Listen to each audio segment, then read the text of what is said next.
ये है शकरकंदी sweet potato. सर्दियों के दिन शुरू होते ही ठेलों पर ऐसी चीज़ें बहुत नज़र आती हैं खाने के लिए।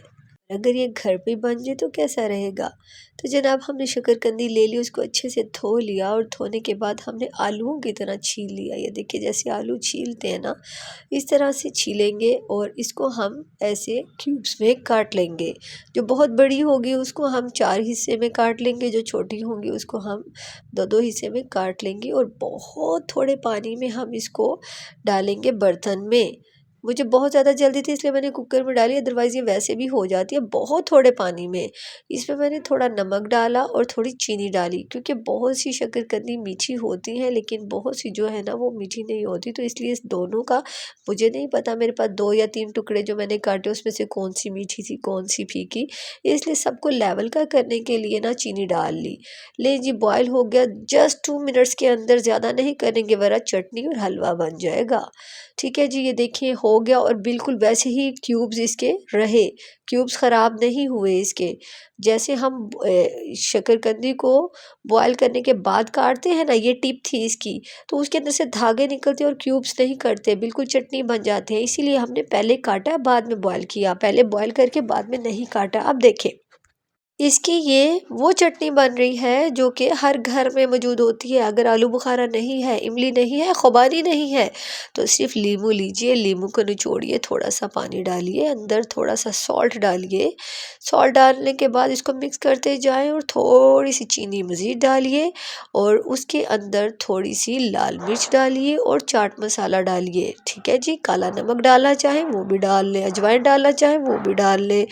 बहरहाल ये देखिए चटपटा सा एक इसका मिक्सचर तैयार हो गया, एक इसकी खटाई, एक इसका चटनी तैयार हो गई। ये देखिए मैंने चाट मसाला भी डाल लिया और अब मैं क्या करूँगी, माजरत चाहती हूँ, मेरे पीछे बहुत शोर हो रहा है क्योंकि बिल्डिंग्स बन रही हैं, इसलिए मैं बर्दाश्त कर रही हूँ, आप भी कर लीजिए।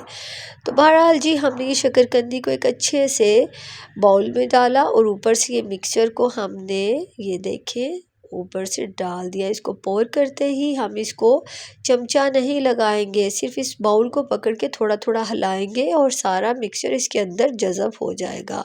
और ऊपर हम रख देंगे लेमन, थोड़ा सा स्क्वीज़ करेंगे और साथ में हम स्प्रिंकल करेंगे चाट मसाला। तो कैसी रही ये एक यूनिक तरीके की शकरकंदी को बॉयल करने का तरीका और शकरकंदी की न्यू चटनी का तरीका।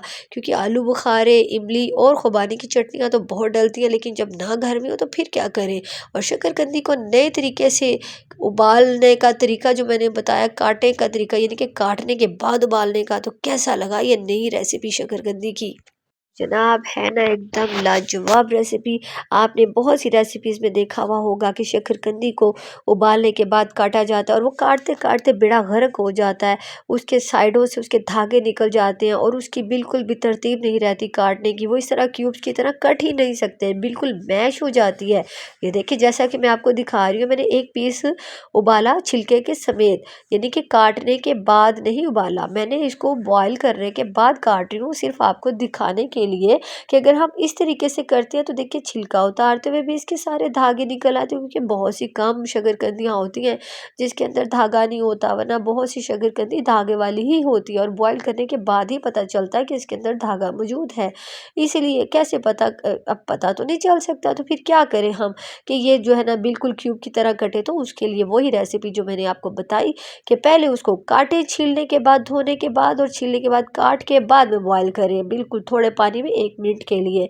और जैसे हम अगर बॉयल करने के बाद काटेंगे तो मैं आपको काट के दिखाने लगी हूँ, तो इसका बेड़ा गर्क हो जाता है, ये बिल्कुल भी अच्छी सूरत में नहीं कटता। ये देखें कटेगा तो टूट जाएगा, कटेगा तो टूट जाएगा और इसके अंदर से धागे भी बाहर आएंगे और धागे की वजह से ये स्मूथली नहीं कट सकता, बिल्कुल ख़राब शेप हो जाती है। तो अब आप डिफरेंस देख सकते हैं, जो हमने शकरकंदी को पहले काटा और बाद में बॉयल किया उसको उसकी लुक में कितना फ़र्क है और जो हमने बॉयल करने के बाद काटा इसकी लुक में कितना फ़र्क है। तो आपको मेरी ये सिंपल सी रेसिपी लेकिन अच्छी टिप्स के साथ कैसी लगी मुझे ज़रूर बताइएगा। सब्सक्राइब कीजिएगा, कमेंट लाइक शेयर कीजिएगा। Thank you for watching, see you next time.